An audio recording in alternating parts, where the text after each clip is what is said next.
Muy bien. Entonces, vamos a recordar un poquito en qué nos quedamos la sesión anterior. Empezamos con el análisis de este signo de Jesús sobre la compartición de los panes. Y si no mal recuerdo, llegamos hasta el simbolismo de los 5 panes. Repito nada más el significado de ese simbolismo, porque es muy importante para comprender el signo que realiza Jesús.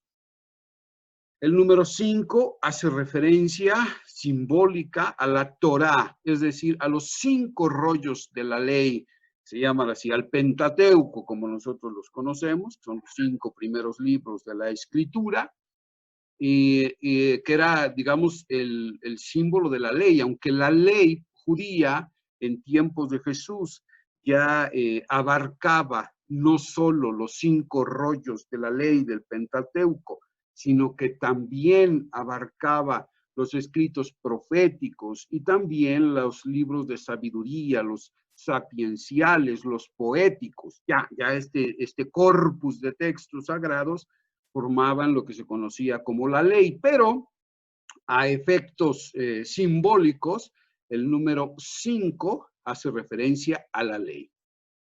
Decíamos que el Evangelio de Mateo se estructura sobre 5 grandes discursos. Es decir, son 5 discursos que nos presentan la nueva ley que Jesús promulga para su pueblo. Y este texto se encuentra dentro del discurso llamado eclesiológico. Entonces, los 5 panes hacen simbolismo, hacen referencia al simbolismo de la ley. Jesús está promulgando con este gesto una nueva ley, la ley del Espíritu. Entonces, los 5 panes hacen referencia a esto en primer lugar. Pero en segundo lugar, hace referencia también a la experiencia de la fraternidad, a la experiencia eucarística. El pan también simboliza en el Nuevo Testamento no solo a la ley, sino también a la Eucaristía. Pero la Eucaristía entendida, decíamos la vez pasada, como una forma de vida fundamentada en la experiencia de la fraternidad, la experiencia de la compartición de lo que se es y lo que se tiene con los hermanos. Entonces Jesús funda una comunidad sobre la fraternidad, es una comunidad de hermanos, todos son hermanos del mismo Padre, incluso del mismo Padre de Jesús. Entonces Jesús se hace también hermano de su comunidad, una comunidad de hermanos, ¿no? Y esta experiencia de la fraternidad, que es ante todo compartición de la vida misma, se expresa sacramentalmente, simbólicamente, en un gesto ritual, en una liturgia que se llama Eucaristía. Pero entonces la experiencia eucarística abarca tanto la existencia del cada día de la comunidad, que se vive en fraternidad, en entrega, en servicio, ese es el aspecto existencial, pero también se expresa y se alimenta en la liturgia. Esto es así también hoy para nosotros, o debiera ser, ¿verdad? Cuando se hace una dicotomía entre ambos aspectos, es decir, cuando se separa la vida cotidiana del creyente, de la experiencia litúrgica, del acto litúrgico, del rito eucarístico, entonces este pierde su sentido. Pierde su sentido. Y les hacía yo referencia a esta carta que escribe Pablo a su comunidad, a la comunidad de Corinto, en donde les hace ver que una manera de vivir que no es solidaria, que no es fraterna, que no es compartida, que no atiende al sufrimiento y la necesidad de los hermanos, lo único que hace es convertir a la liturgia, a la experiencia litúrgica eucarística, incluso en comida y bebida de condenación. es una blasfemia, según Pablo. Claro, si aplicáramos esto a rajatabla hoy en nuestras comunidades, pues si de por sí van poquitos amigos, ¿cuántos irían ahora, verdad? 2 o 3, yo creo, en cada celebración, pero vamos, la Escritura da testimonio de esto. Es una blasfemia, es un contrasentido. Vivir sin compartir, espérenme, callo a todos, porque si no funciona esto. Vivir sin compartir, sin preocuparse por las necesidades de los demás, impide la verdadera y real comunión con Dios. Y claro, el no estar en comunión con Dios, en la mentalidad bíblica, es estar perdido, estar en el ámbito de las tinieblas, de la muerte. Entonces, los panes también hacen referencia a esta vida eucarística. Y decíamos que estos 5 panes, es decir, la experiencia eucarística, la vida eucarística, es una de las herramientas que tiene esta comunidad, toda miedosa, ¿verdad? Decíamos que era una comunidad llena de miedo ante el mandato de Jesús de dar de comer, de satisfacer el hambre de esas multitudes que están allí esperando el alimento. Y Jesús envía a su comunidad a darles de comer, ¿no? Es un envío que hace también a nosotros. Ok, creo que hasta aquí quedamos la vez pasada. Hoy lo que tendríamos que analizar sería el simbolismo de los 2 peces, que también son parte del alimento o de las provisiones que tiene la comunidad, aunque no se haya dado cuenta de eso, porque parece que no se ha dado cuenta de la eficacia de ese alimento que ellos tienen, ¿no? Pero también los 2 peces son importantes, son indispensables. El milagro, perdóneme, el texto bíblico generalmente se le ha dado el título de, primero, la multiplicación de los panes. Ya, pésimo título, ¿verdad? Porque el texto no habla de ninguna multiplicación. Pero en segundo lugar, solo se habla de los panes. Y el texto habla de peces también. Son igualmente importantes los peces que los panes. Es decir, a la vida eucarística se le tiene que agregar algo, y ese algo son los 2 peces. Muy bien. En el tiempo en que se redactó el Evangelio, es tiempo en que la comunidad, por ahí más o menos por los años 60, 70 tal vez, son tiempos de persecución. Ya la iglesia ha vivido una persecución. Y esa persecución es la de Nerón, que en los años 60 promulga un decreto a nivel no imperial, pero sí a nivel de, digamos, local. La comunidad de Roma ha promulgado un decreto de persecución de cristianos. Los cristianos ya conocen lo que es el martirio por la persecución cruenta del Imperio Romano. Pero además ya ha sufrido la comunidad una serie de persecuciones, aunque no cruentas, pero sí persecuciones, sufrimientos por su testimonio cristiano en tierra, tanto tierra palestina como en la diáspora, ¿no?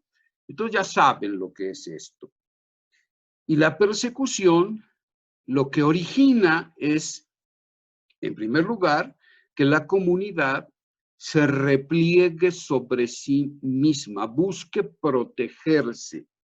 Eso es algo totalmente humano, ¿no? Es algo natural, es normal. Ante el peligro, lo primero que se hace es replegarse, protegerse. Y dentro de esta protección que buscan los cristianos, sucede algo muy, muy curioso. Se empieza a generar un lenguaje propio del cristiano, que solo conoce el cristiano, no los demás, no los paganos. Es un lenguaje en este sentido digámoslo así, esotérico. No en el sentido del esoterismo como hoy nosotros lo conocemos, ¿verdad? La cábala y ese tipo de cosas. No. O sea, esotérico significa un lenguaje cifrado, un lenguaje que solo un grupo conoce. Solo el que pertenece a ese grupo puede descifrar ese lenguaje. Bueno, pues uno de los símbolos que seguramente ustedes conocen, desde luego, es el del pez. Es uno de los símbolos cristianos por excelencia, un pececito. Cuando alguien era perseguido, trazaba, ¿verdad? Y se encontraba con otro y buscaba protección, trazaba digamos, la mitad del símbolo del pez. Y si la otra persona trazaba la otra mitad completando el símbolo, entonces este era un hermano en la fe, acuérdense ustedes, experiencia eucarística. Y entonces inmediatamente el perseguido se sentía protegido. En esa casa hay hermanos en Cristo. Entonces sabían que había protección, que ahí se podían guarecer de la persecución. Y entonces el pez pasó a simbolizar, digamos, la fe del cristiano. ¿Por qué? La palabra en griego, la palabra pez, que es ixtus, así se escribe como tal. Les voy a mandar al WhatsApp, les voy a mandar una explicación por escrito de esto que les voy a dar ahora de manera oral, para que lo tengan como más claro. Pero la palabra pez, que se dice ixtus, la utilizaban los cristianos a modo de acróstico. Y entonces, pues en griego, la I quiere decir Jesús, Jesús. La X quiere decir Christos o Cristo. Entonces Jesús, Mesías, porque Cristo quiere decir Mesías. Entonces Jesús, Mesías, X. La T es de Teu, o sea, Dios. La U es de Iujus, hijo. Y la S es Soter. Entonces es una profesión de fe. Jesús, Mesías, Hijo de Dios, Salvador. Esa es la profesión de fe más primitiva de la iglesia. ¿Qué está confesando entonces la iglesia? Primero está confesando a un hombre, a un ser humano concreto que vivió en un tiempo y en una tierra concreta. Es Jesús. Jesús de Nazaret, al que todos conocieron, al que todos saben que fue crucificado, que fue condenado por los poderes opositores al reino, ¿no? Poderes políticos, poderes religiosos, se confabularon y decidieron matarlo.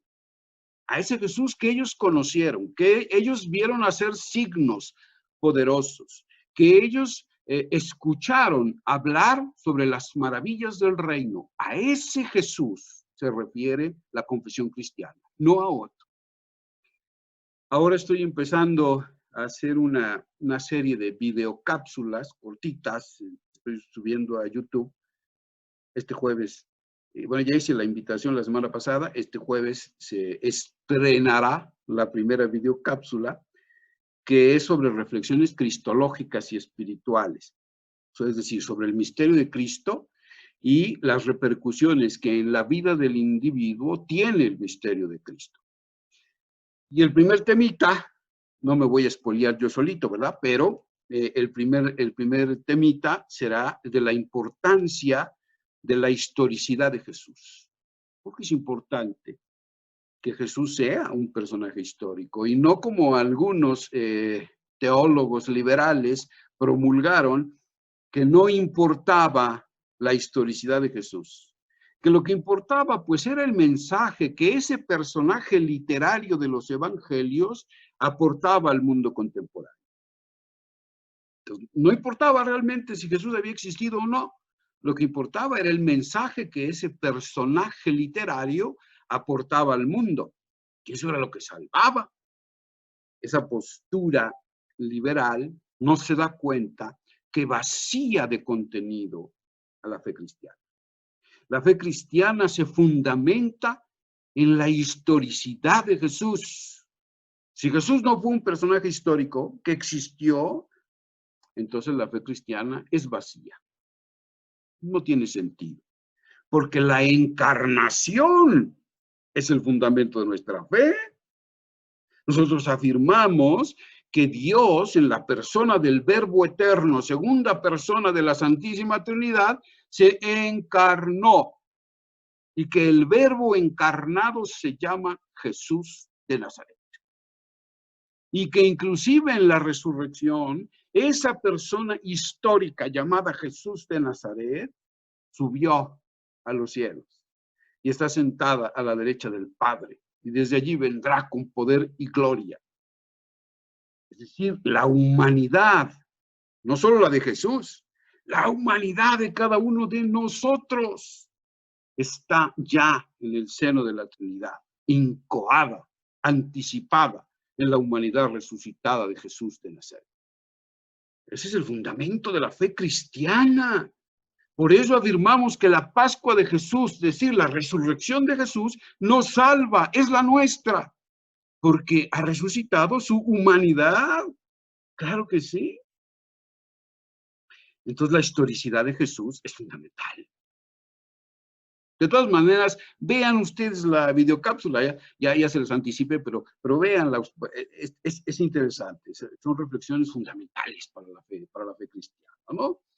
Bueno, entonces lo primero que está confesando la comunidad es a ese Jesús histórico, porque es la historia de ese Jesús, no solo que él haya existido históricamente, sino la forma histórica de existir, la historia de Jesús, sus opciones, sus principios, cómo vivió, cómo encaró a los poderes que oprimían a los seres humanos, qué respuesta dio a estos poderes que oprimían. ¿Cómo se comportó? ¿Qué pensaba? ¿Cuál era su cosmovisión del mundo?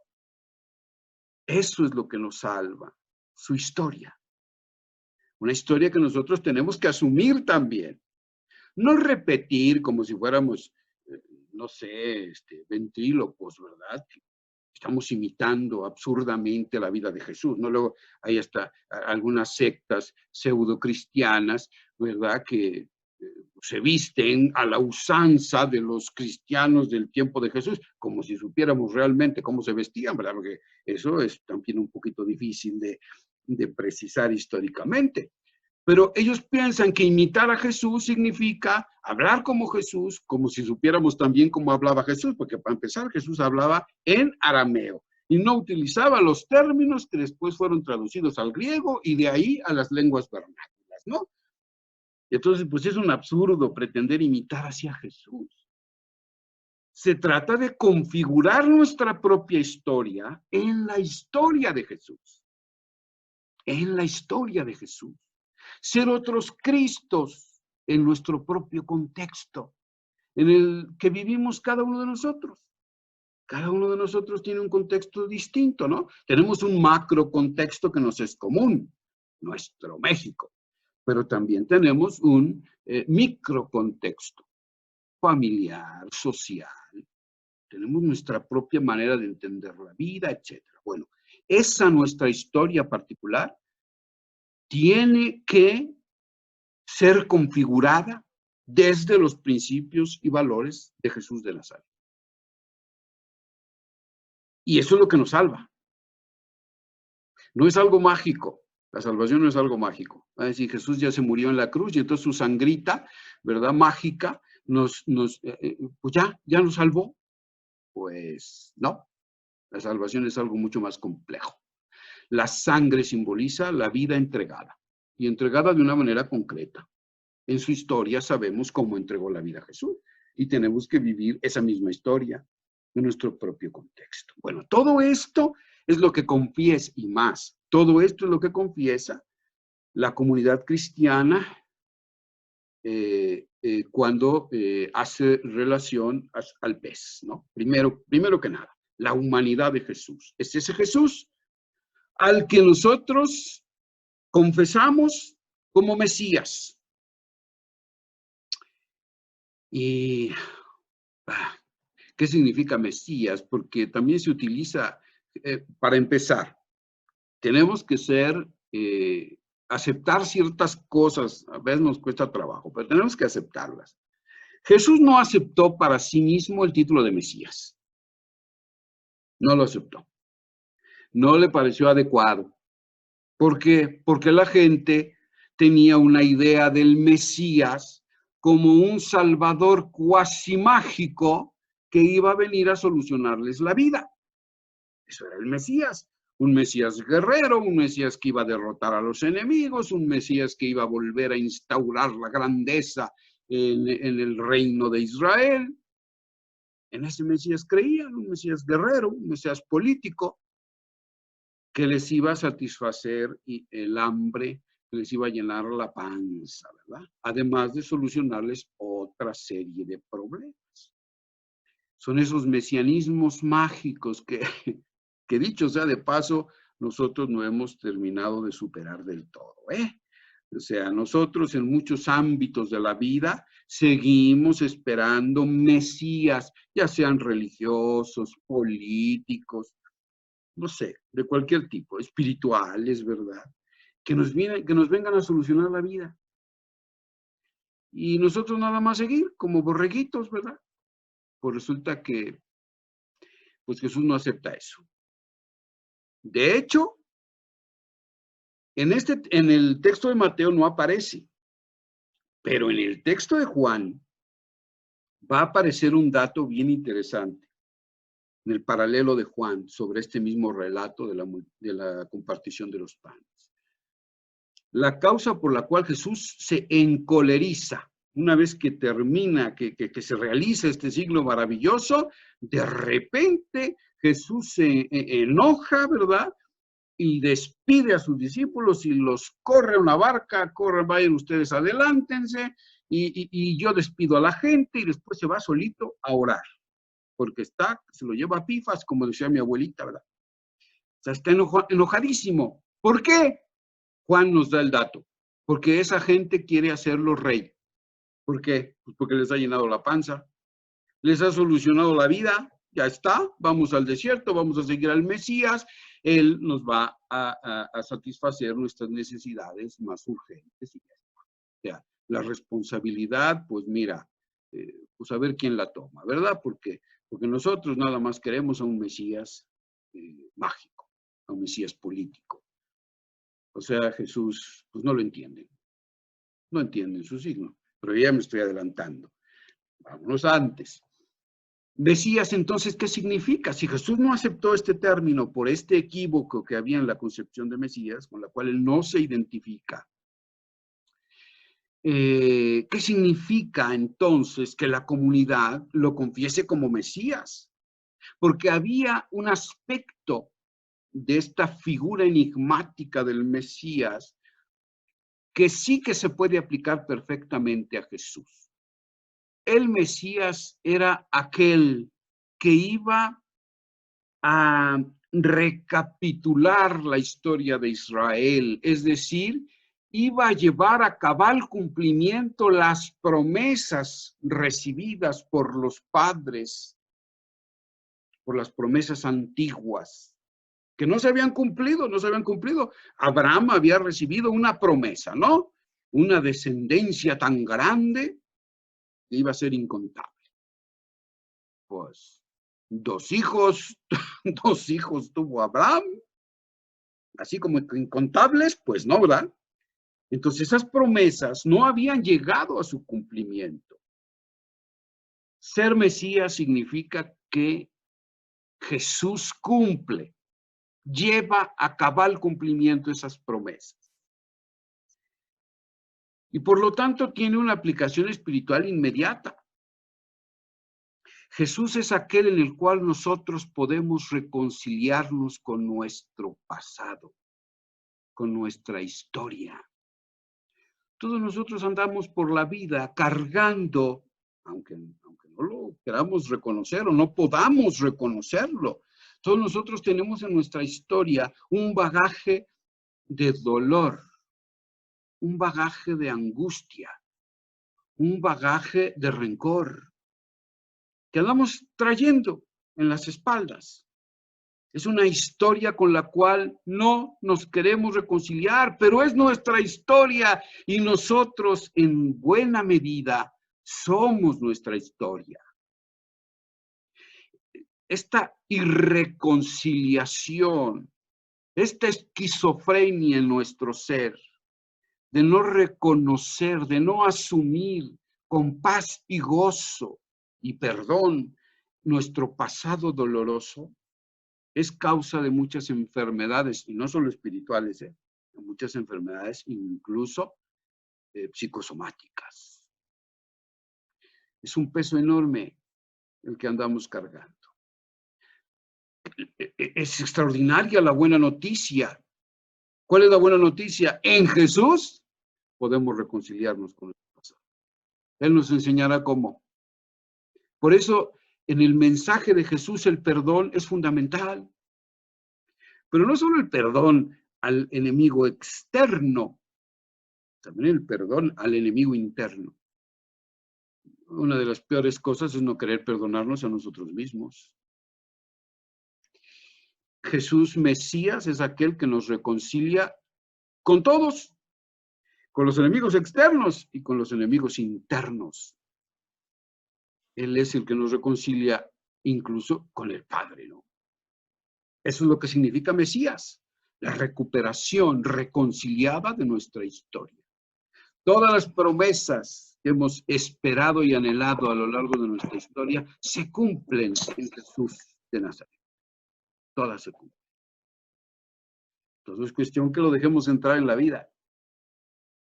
Experimentaremos una paz y una reconciliación universal jamás soñada. Este es el segundo aspecto de la confesión de fe de los primeros cristianos. Esta reconciliación, ¿cómo la llevamos a cabo? Mágicamente, no configurándonos en la historia de Jesús. Entonces, fíjense cómo todo está concatenado, todo está unido, porque asumimos la historia de ese Jesús, experimentamos la reconciliación con nuestro pasado.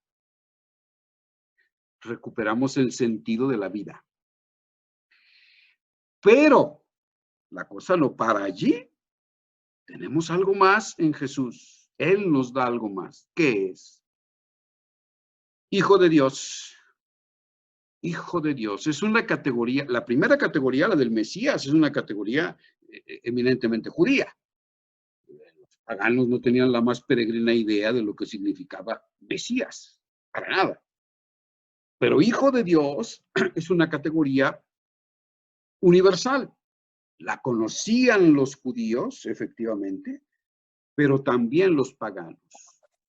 Hijo de Dios hace referencia al futuro, ya no al pasado, sino al futuro. Hijo de Dios significa aquel que abre horizontes de futuro, horizontes de plenitud, horizontes que brotan de una reconciliación con nosotros mismos, pero que se abren al futuro. Horizontes de plenitud, de realización insospechada. Para los judíos, que en tiempos de Jesús inclusive, todavía no era universal la idea de la resurrección. Y entonces un símbolo universal de futuro eran los hijos. Es decir, la prole era lo que garantizaba la permanencia más allá de la historia, más allá de la historia personal. En los hijos, los padres viven. Nosotros todavía pensamos eso y de algún modo tenemos razón porque genéticamente nuestros genes sobreviven a nuestra muerte y viven en nuestra prole. Claro, esto ni pasaba por la mente de aquellos, ¿verdad? Pues ni sabían lo que era la genética, pero ya tenían esta idea de que en la prole ellos sobrevivían a la muerte. Tenían un horizonte de trascendencia. Ese era el símbolo, los hijos. Tener hijos era símbolo de la bendición divina, que habría posibilidades de futuro. Bueno, hijo de Dios significa que esas posibilidades de futuro no están en la prole, están en Cristo. Dice San Pablo, nosotros tenemos la vida escondida en Cristo. Nuestra paz está en Cristo. Por eso no la podemos perder. ¿Quién nos podrá separar del amor de Dios que se nos ha dado en Cristo Jesús? Nada, ni nadie. Porque si nuestra paz está en nosotros, si depende de nosotros, es una paz bien precaria. Si nuestro futuro depende de nosotros, es un futuro bien precario, bien endeble. No está asegurado. Pero si nuestro futuro está en Cristo, entonces ese futuro está asegurado. Y es un futuro de total plenitud, lo que se conoce como vida definitiva. Pudiéramos decir vida eterna, pero vida eterna es un concepto ya muy manoseado y que inmediatamente se refiere a, ay, pues después de que me muera voy a seguir viviendo, quién sabe cómo, pero voy a seguir viviendo eternamente, ¿verdad? Ya no me voy a volver a morir. Eso es lo que la mayor parte de la gente piensa de vida eterna. Es preferible utilizar el término vida definitiva, que incluye, claro, el significado de una vida que no se acaba, pero no solo temporalmente, sino que se renueva permanentemente. Es una vida que florece constantemente, una vida en plenitud, en alegría, en gozo, en paz, en dicha. Bienaventurados, dice Jesús, ¿no? Felices.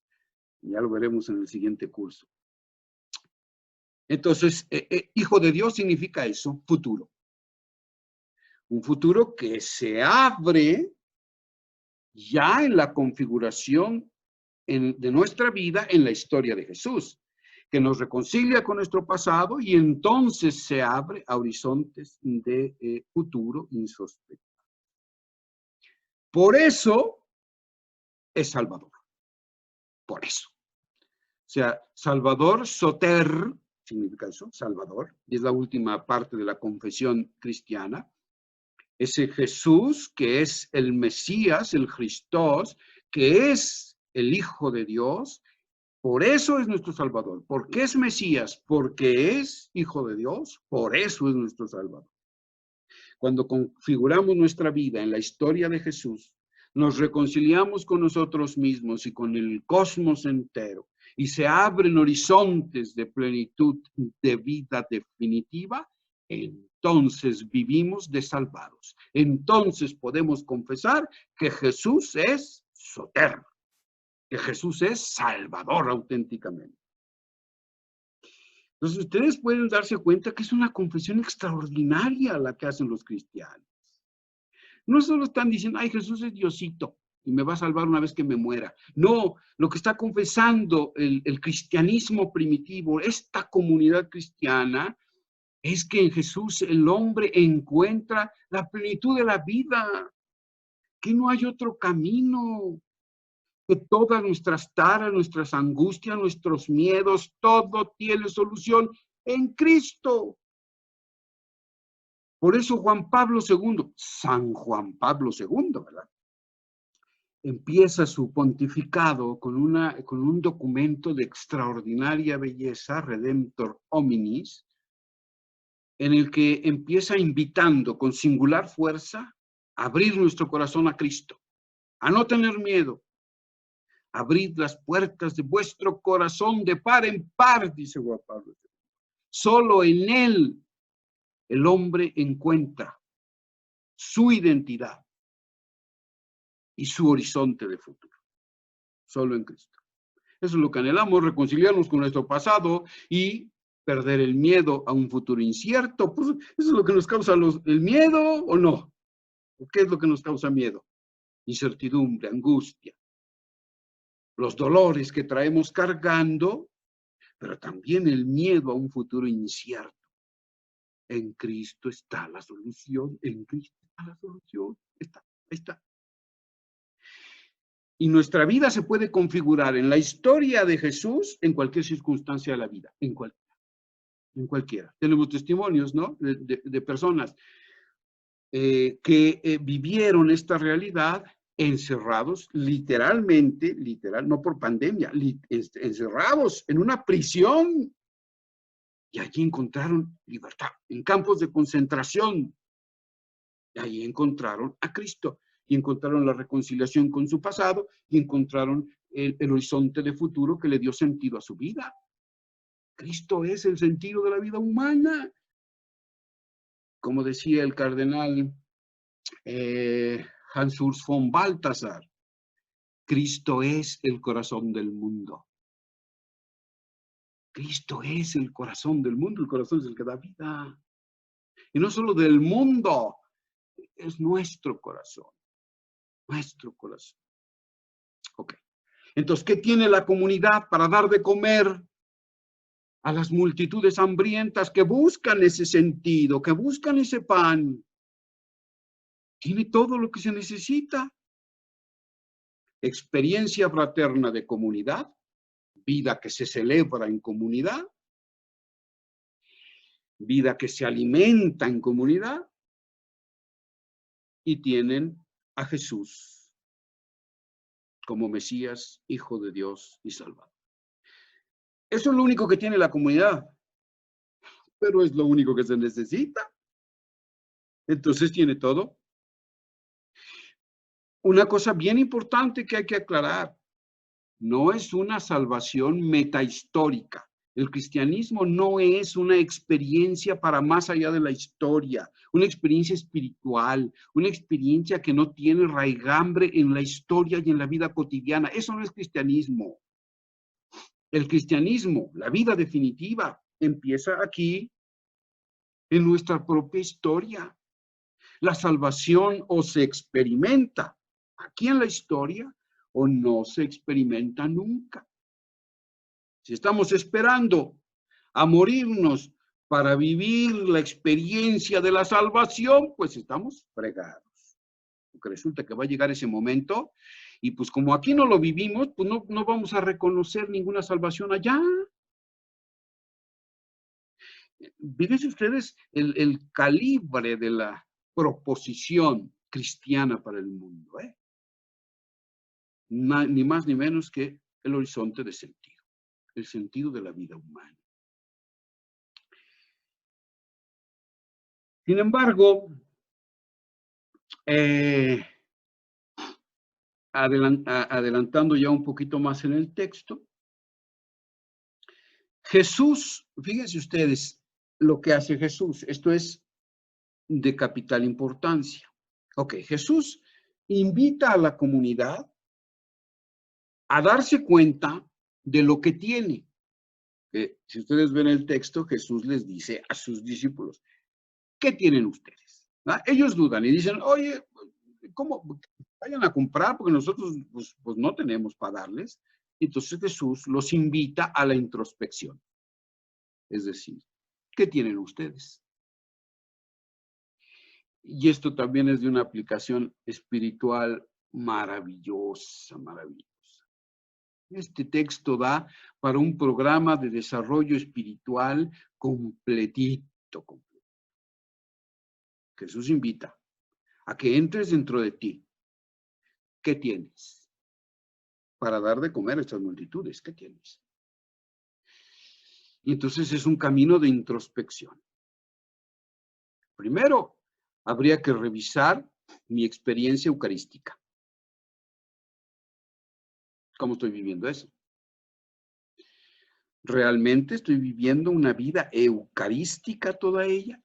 ¿O soy un tragahostias?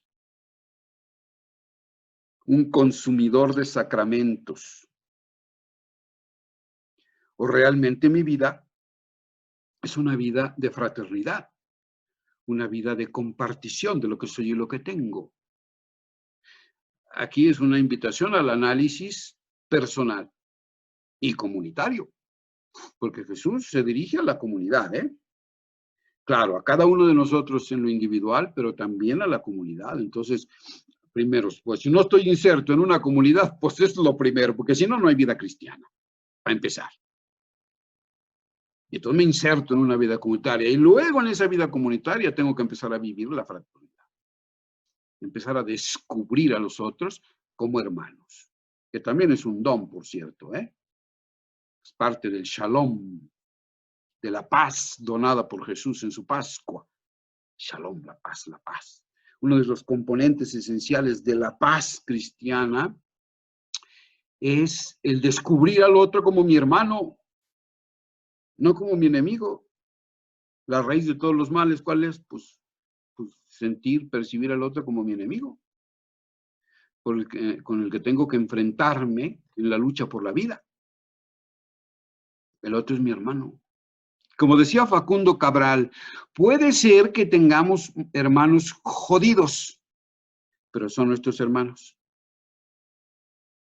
Es decir, habrá personas ante las cuales vivir la fraternidad será todo un reto.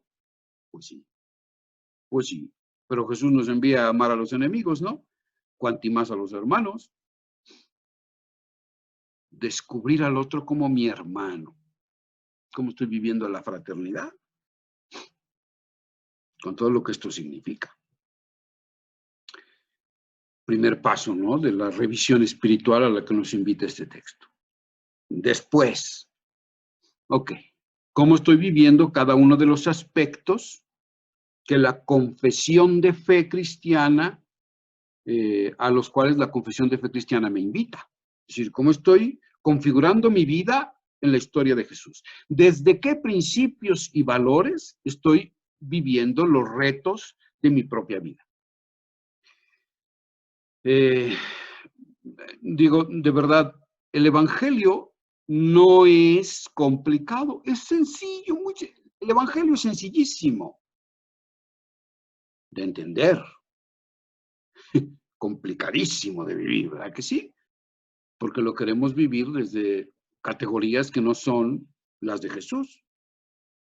Por eso recuerdan ustedes el ejercicio del frigobar, del refrigerador que debemos traer a cada sesión. Metamos ahí las ideas y pongamos en nuestra cabecita las ideas de Jesús, los valores de Jesús. Y empecemos a vivir desde allí. Hagámosle caso a este profeta de fuego. Va a traer esto una revolución en nuestras vidas. Empecemos a vivir desde eso. Por breves instantes, concedámosle el beneficio de la duda, de que Él sea la sabiduría increada. Y entonces su palabra es la única verdadera, la única. No solo es una palabra verdadera, no es la palabra verdadera, la que crea mundos, la que sostiene universos, la que genera vida, la que genera cosmos donde hay caos. La palabra creadora. Concedamos el beneficio de la duda, que así sea. Y entonces atrevámonos a vivir de a poquito, pero atrevámonos a ir viviendo lo que Jesús nos propone, poco a poco. Se va a ir abriendo brecha el Espíritu de Cristo en nuestra propia vida. Entonces, revisemos esto. Configuramos nuestra vida desde los valores de Jesús. Esto es fundamental, ¿eh? Pero fíjense ustedes, ¿eh? Si no vivimos el simbolismo de los panes, es decir, la vida eucarística, la vida de fraternidad, no podremos dar el siguiente paso, configurar nuestra vida desde los principios y valores de Jesús. Pues no podremos. Por eso las dos cosas están unidas. Después, ¿qué seguiría entonces? Ok, vamos a suponer que ya empezamos a dar los primeros pasos en la vivencia de los valores desde los cuales Jesús construyó su propia historia.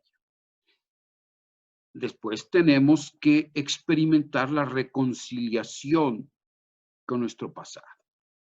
Y esto es bien doloroso, ¿no? Es bien complicado. ¿Cómo es que nos ponemos en contacto con nuestro pasado doloroso? Pero este es un paso necesario, pero siempre bajo la guía de Jesús. Encontrarnos con nuestro pasado, independientemente de la presencia sanadora de Jesús, es peligroso. No se los recomiendo, no se los recomiendo. Déjense acompañar por Jesús.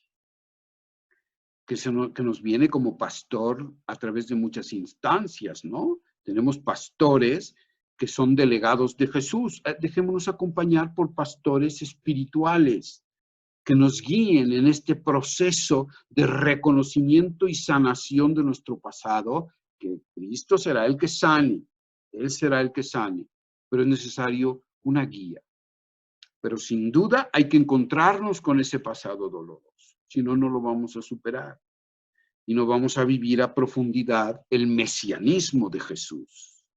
Una persona que no logra superar sus traumas, sus dolores del pasado, no es una persona que pueda proyectarse hacia un futuro de plena realización. Entonces es necesario este paso. Entonces hay que revisarlo también. Y después, como estoy viviendo la categoría prospectiva, es decir, la categoría de futuro. ¿Cómo vivo yo el futuro? ¿Con esperanza? Porque una de las categorías fundamentales de hijo de Dios es la esperanza. Si estamos hablando de que en Jesús está un futuro de total plenitud de realización, entonces evidentemente es un futuro de esperanza. Y el cristiano es uno que vive desde la esperanza. Fundamentalmente, no podemos abatirnos bajo ninguna circunstancia. Podemos sentirnos agobiados, podemos sentirnos perseguidos, podemos sentirnos perplejos, podemos sufrir por situaciones concretas que estamos viviendo, como es el caso de nuestra situación el día de hoy. Estamos viviendo una situación de profundo dolor. No se trata de negar esa situación, no se trata de negar la realidad. Eso sería un escapismo absurdo.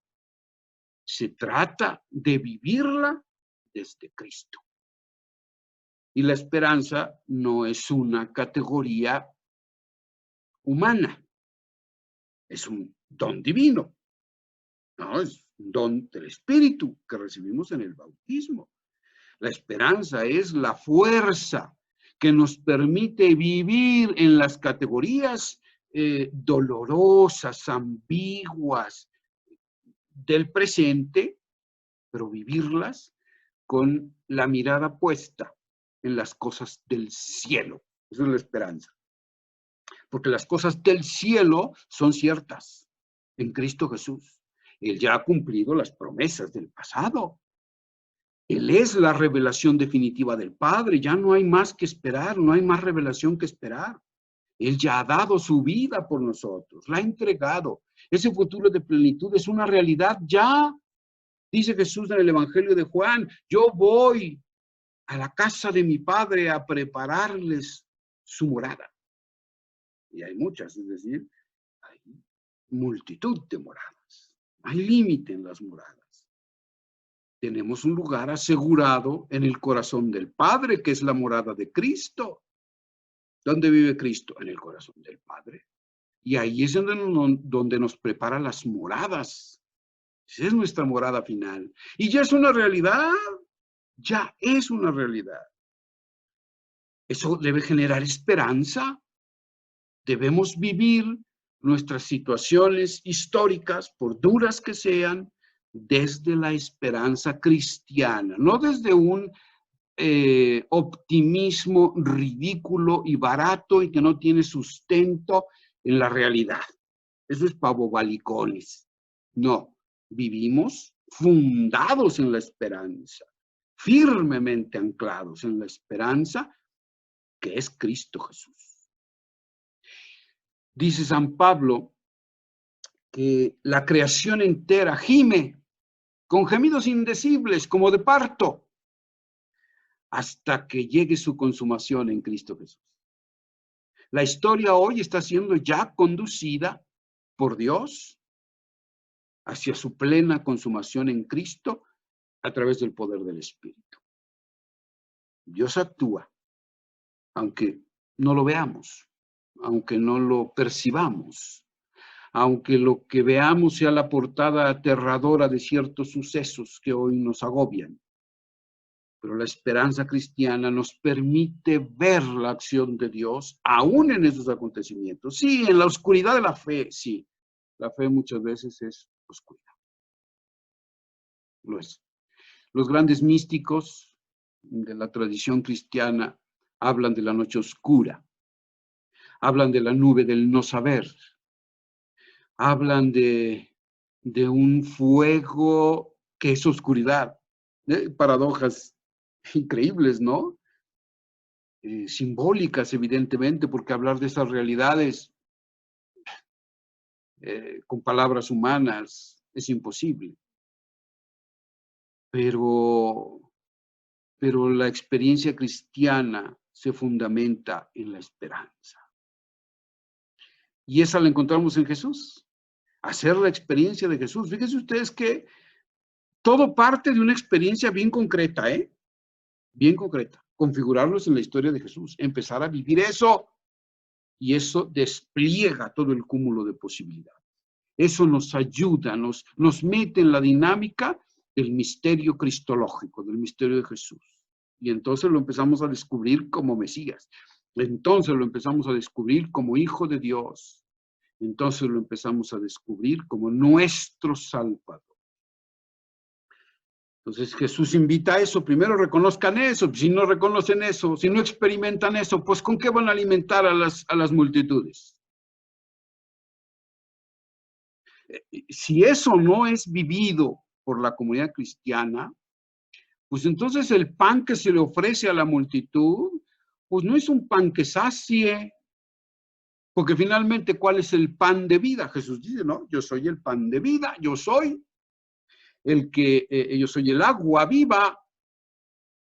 Entonces, la sed y el hambre de las multitudes solo se sacia con una cosa, con un agua y un pan. Jesús. Tiene nombre propio, esa agua y ese pan. Jesús.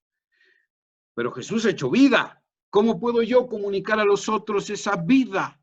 Esa agua y ese pan, ¿cómo lo puedo comunicar? Pues con mi propia vida, con mi testimonio, con mi vida en la que se nota la experiencia que tengo de Jesús. Si yo le quiero llenar el hambre, satisfacer el hambre o la sed a las multitudes con discursos bonitos, con programas pastorales, pero mire qué chulada de programa pastoral que yo tengo, ¿verdad? Para evangelizar. Y quiero satisfacer la necesidad de la gente. Con eso voy a fracasar rotundamente.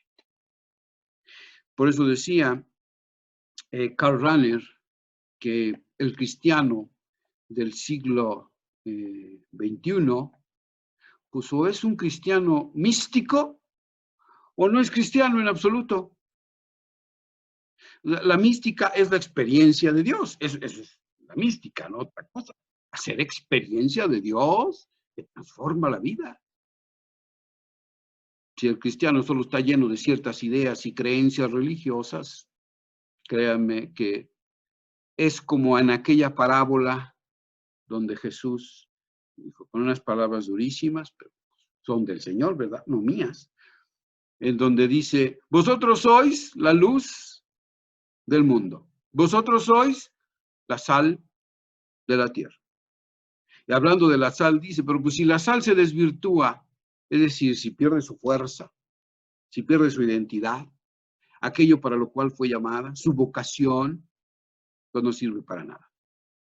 Más que para ser tirada y pisoteada por los hombres. Bueno, pues una iglesia que no es 5 panes y 2 peces, es una iglesia que no sirve para nada. Es una iglesia que se ha vaciado de su identidad. ¿Quién sabe qué cosa será? ¿Quién sabe? Pero no es iglesia de Cristo. Dice el texto que Jesús les pide eso que tienen. Ay, esta parte, Dios bendito, es maravillosa también. Porque fíjense ustedes que esos dones que tiene la iglesia, primero tienen que pasar por las manos de Jesús. Porque ¿quién es el que los parte? Jesús. No es la comunidad en principio que les hubiera dicho Jesús, a ver, ¿qué tienen ustedes? Pues ya váyanselo a repartir a los otros. No, Señor, tráiganmelos. Es decir, pongan en mis manos esos dones, esa vida suya, esa fe suya, esa vida comunitaria y eucarística, pónganla en mis manos. Y entonces Jesús levanta los ojos al cielo, es decir, invoca a su Padre.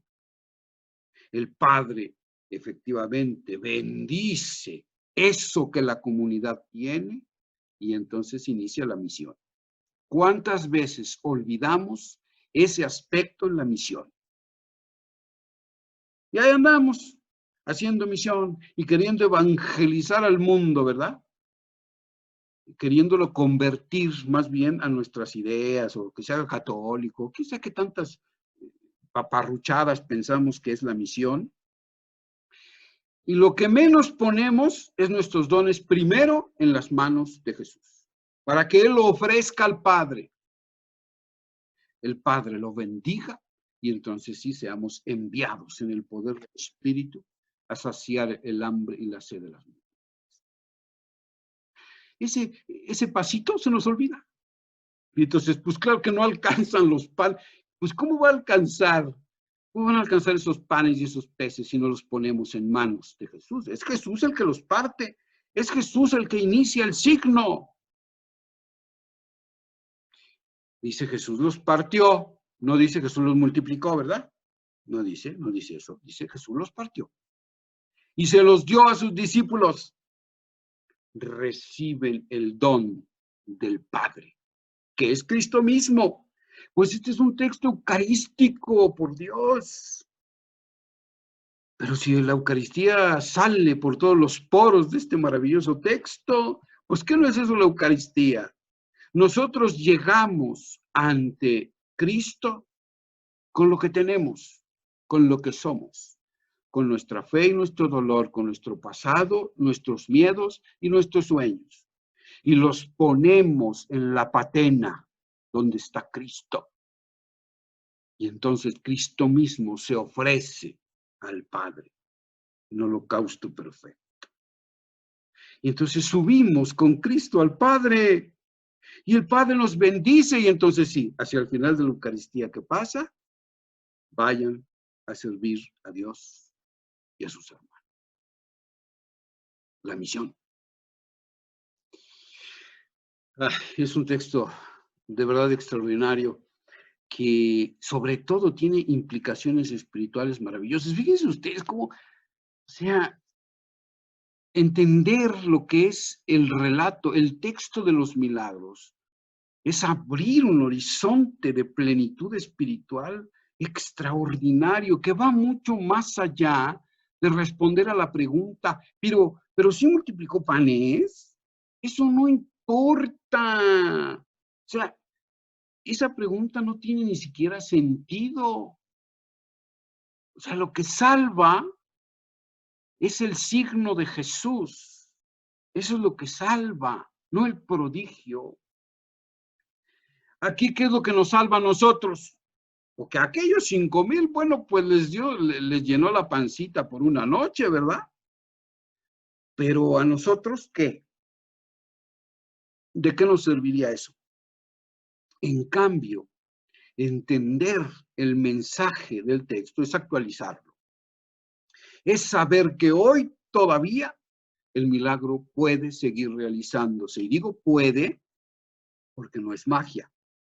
¿Qué hubiera pasado si los discípulos le hubieran dicho a Jesús, no tenemos nada? ¿Qué parte Jesús? Nada, ¿verdad que nada? ¿Y qué hubiera llegado a las multitudes? Pues nada.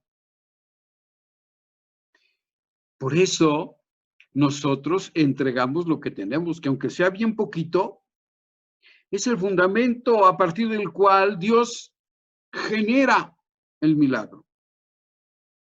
Jesús genera el milagro, realiza el milagro a partir de lo poquito que tiene la comunidad, que es su fe y su vida eucarística. Y entonces sí, da los panes a los discípulos y los discípulos a la gente. Y dice el texto, comieron todos, y se saciaron. Y recogieron de los trozos sobrantes 12 canastos llenos. Bueno, aquí el número 12, antes de ir al número 12, me faltaba algo. 5 panes y 2 peces, pero si juntamos las dos cosas, suman el número 7, que también tiene un simbolismo maravilloso, porque el 7 es el número de Dios en la numerología bíblica. 7 es el símbolo de la plenitud. 7 son los espíritus de Dios en el Apocalipsis. No es que sean 7 espíritus, es que el número 7 hace referencia a la plenitud de plenitudes, la plenitud de Dios. Es decir, lo que tiene la comunidad es la plenitud divina. La plenitud divina es lo que tiene. Y todavía decimos que no tenemos para darles de comer. Tenemos la plenitud de Dios en nuestra vida. Ese 7 se me estaba olvidando y es importantísimo en el simbolismo del texto. Bueno, ahora sí. El número 12 hace referencia a dos cosas. Primero, a las 12 tribus de Israel, es decir, al pueblo antiguo de Israel. Pero también hace referencia a los 12 apóstoles, es decir, a la nueva, a la iglesia, al nuevo Israel. Por lo tanto, esta nueva ley incluye a todos los pueblos, está abierta a la universalidad, nadie queda excluido, nadie. Porque los 5,000, o sea, los 5,000 hombres que se saciaron, aquí estamos hablando de los 12 canastos, ¿no? O sea, la totalidad del pueblo de Israel y la totalidad de la nueva comunidad. Pero por otro lado, los que comieron eran 5,000 hombres, sin contar mujeres y niños, dice el texto. Y eso porque pues no contaban las mujeres y los niños, pues ¿qué le vamos a hacer? Ahora tendríamos que incluir, ¿verdad? Mujeres y niños, claro que sí. Pero de todas maneras el número no se habría modificado, porque seguirían siendo 5,000. 5,000 es un texto que alude a la totalidad de la humanidad que recibe este alimento.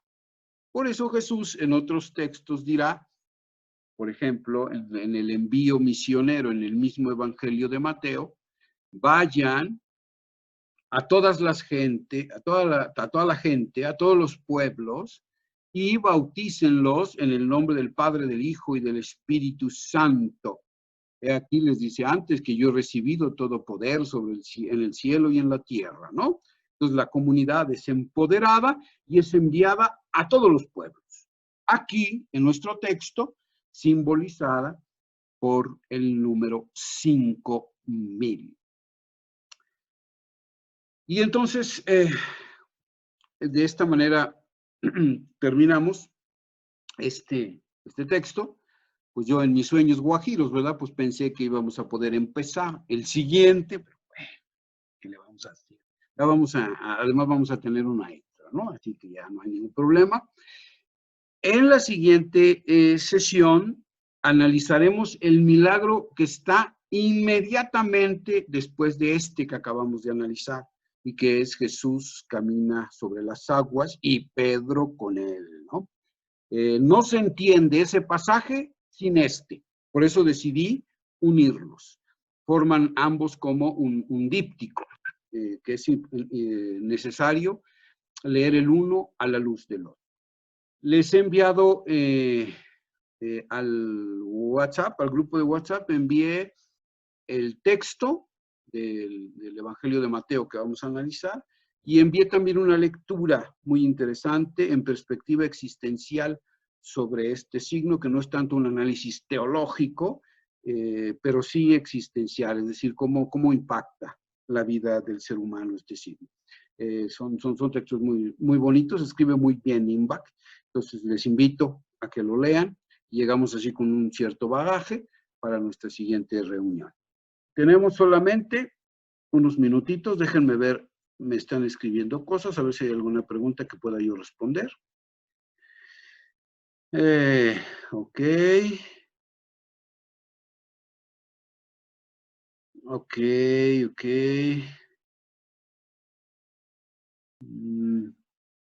Ok, alguien dice que se perdió, que cuál es el significado de los peces.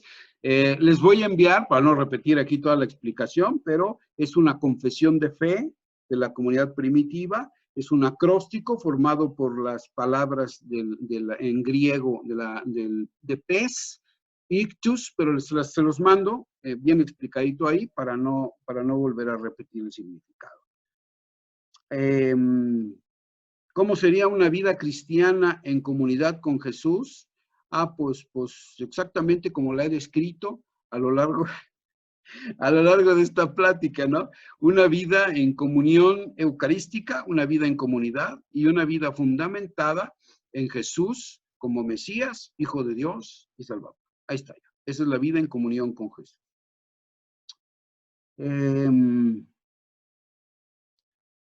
Se nota, bueno, pues muchas gracias, pues dicen que se nota el fuego del Espíritu Santo en la exposición. Bueno, pues muchas gracias, pues no lo sé, pero esperemos que sí sople en sus corazones. Que van a buscar las cápsulas, bueno, pues se los agradezco. Le dan like y se suscriben por ahí al canal, si me hacen el favor. Y ya está, se acabó con eso. Bueno, pues yo les agradezco muchísimo su presencia. Como siempre es un placer, un gusto estar con ustedes. Y entonces yo comunico al padre Álvaro que vamos a terminar hasta dentro de 15 días. Tenemos 2 sesiones más después de esta. ¿Ok? Muy bien. Pues muchas gracias. Cuídense mucho y nos vemos el próximo martes. Muchas gracias. Gracias. Al contrario, gracias a ustedes. Gracias. Gracias. Gracias.